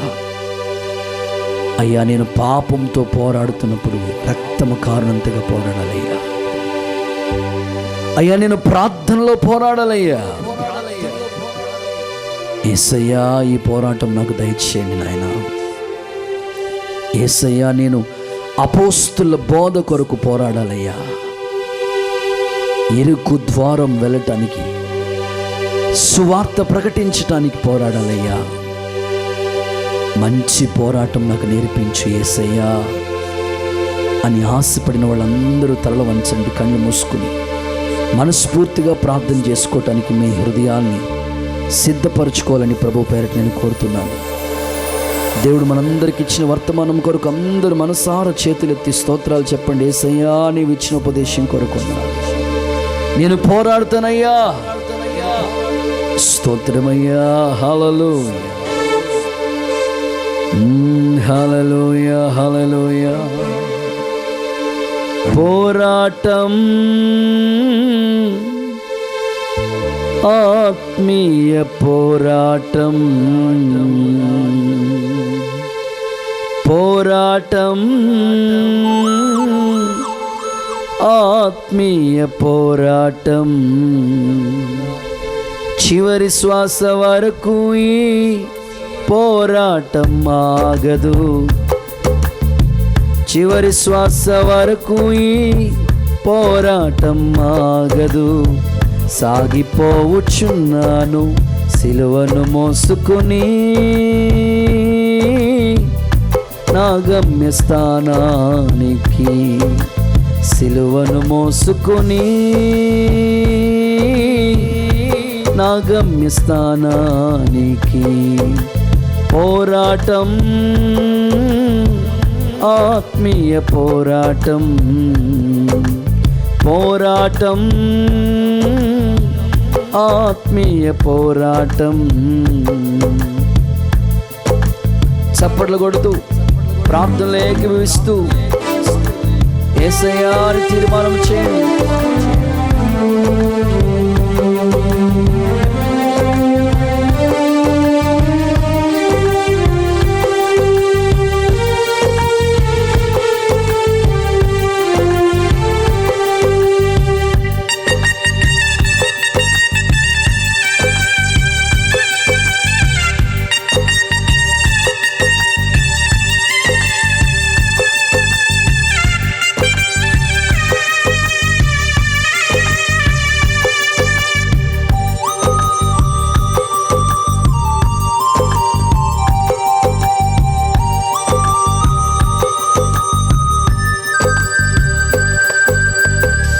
నా యేసుతో కలిసి పోరాడుచున్నాను, అపజయమే ఎరుగని జయశీలుడాయన. నా యేసుతో కలిసి పోరాడుచున్నాను, అపజయమే ఎరుగని జయశీలుడాయన. నా యేసు కొరకే సమర్పించుకున్నాను, నా యేసు కొరకే సమర్పించుకున్నాను. ఆగిపోను నేను, సాగిపోవచ్చున్నాను. పోరాటం ఆత్మీయ పోరాటం, పోరాటం ఆత్మీయ పోరాటం. సిలువను మోసుకుని నా గమ్యస్థానానికి సిలువను మోసుకొని నా గమ్యస్థానానికి చివరి శ్వాస వరకు ఈ పోరాటం ఆగదు. చివరి శ్వాస వరకు ఈ పోరాటం ఆగదు. సిలువను మోసుకొని నా గమ్యస్థానానికి సిలువను మోసుకొని నా గమ్యస్థానానికి. ప్రార్థన చేసుకుందాం. విత్తబడిన వాక్యం మన అంతరంగాల్లో ఫలభరితంగా మారినట్లుగా ప్రార్థన చేసుకుందాం. స్తోత్రం స్తోత్రం స్తోత్రం స్తోత్రం స్తోత్రం స్తోత్రం. మహాపరిశుద్ధుడ జీవాధిపతి యేసయ్య పరిశుద్ధమైన నామానికి స్తోత్రాలు ప్రభువా. ఇంతవరకు నాయన మీ యొక్క శ్రేష్టమైన వాక్యం ద్వారా మీరు మాతో మాట్లాడి ఉన్నారు. మీకు స్తోత్రాలు చెల్లిస్తున్నాం నాయన. అయా సహాయం చేయండి ప్రభువా. మీ వాక్యాన్ని అయా మా కొరకే మీరు తేట తెల్లగా తెలియపరుచున్నారు. మీకు స్తోత్రం చెల్లిస్తున్నాం ప్రభువా. నాయన దేని కొరకు మేము పోరాడవలసి ఉన్నదో అయా మీరు తెలియపరిచిన మాటల కొరకే స్తోత్రం నాయన. అయా అనేకులు ప్రభువా పాపమునకు దాసులుగా మారిపోవచ్చున్నారు. అయ్యా మీరు సెలవిచ్చినారు పాపమును గూర్చి ప్రభువా పాపమును ఎదురించుటలో పోరాడమని సెలవిచ్చారు. అయ్యా నీకు స్తోత్రం నాయన. నా తండ్రి బోధన గూర్చి అయా పోరాడమని నాయన మీరు సెలవిచ్చున్నారు ప్రభువా. అయా ఎంచు దినాల్లో భయంకరమైన దుర్బోధలు ప్రభు వచ్చి నాయన అయా సంఘంలో ప్రవేశిస్తుండగా అయా బోధన గురించి పోరాటకు సహాయం దయచేయండి. అయా ఇరుకు ద్వారంలో ప్రవేశించుట కొరకు ప్రభువా అయా ప్రార్థనలో పోరాటకై ప్రభువా అయా నాయనకి స్తోత్రం నాయన సువార్త కొరకు నాయన పోరాటకు మాకు సహాయం చేయండి. అయా అంధకార దురాత్మ శక్తులతో పోరాటకు శక్తి గల వారిగా మమ్మల్ని మార్చమని అడుగుతున్నాం. అయా నీకు స్తోత్రము చెల్లిస్తున్నాం. అయా విశ్వాసమును గూర్చి అయా మా పరుగును గూర్చి పోరాటకు సహాయం చేయండి. అయా ఈ యొక్క పోరాటంలో ఈ ఆత్మీయ పోరాటంలో ప్రభువా అయా శ్రేష్టమైన సంగతులు మీరు తెలియపరిచిన మాటలన్నీ కూడా మా ఆత్మీయ జీవితంలో ఫలభరితంగా మార్చమని అడుగుతున్నాం. అయా నీకే స్తుతులు స్తోత్రాలు చెల్లిస్తున్నాం నాయన. అయా ఈ యొక్క వాక్యం ప్రభు ఎంత మాత్రం నిష్ప్రయోజనం కాకుండా మా ఆత్మీయ జీవితాలకు వెలుగుకరంగా మార్చండి ప్రభువా. అయా నాయన పోరాటకు మమ్మల్ని శక్తితో నింపండి నాయన. నా దేవా స్తోత్రం. అయా ఎంత మాత్రం ప్రభువా అయా మీరే నాయన యేసయ్య ప్రభువా పోరాడే వారిగా మమ్మల్ని మార్చి అయా యాకోబు ఏ రీతిగా ప్రభువా రాత్రంతయు పోరాడాడు అయా ఈ వాక్యం ద్వారా నా తండ్రి మా ఆత్మీయ జీవితాలు పోరాట అనుభవాల్లోకి నడిపించబడాలి. ఎంత మాత్రం ప్రభువా నాయన తండ్రి మేము ఎంత మాత్రం నాయన నిరుత్సాహపడక పోరాటంలో వెనకడుగు వేయకుండా అయా ముందుకు సాగిపోవడానికి సహాయం చేసి మహిమనందమని ఈ వాక్యం వినిచిన ప్రతి ఒక్కరూ కూడా ప్రభువా అయా ఫలభరితంగా మార్చబడి అయా నీవే ఆయన సహాయం చేసి నడిపించమని యేసు నామములో అడిగి వేడుకొనుచున్నాం తండ్రి. ఆమేన్. మన ప్రభు అయిన యేసుక్రీస్తు కృప, తండ్రిన దేవుని ప్రేమ, పరిశుద్ధాత్మని అన్యోన్య సహవాసం సదాకాలం మనకి తోడే కాపాడి నడిపించునుగాక. ఆమేన్. Praise the lord.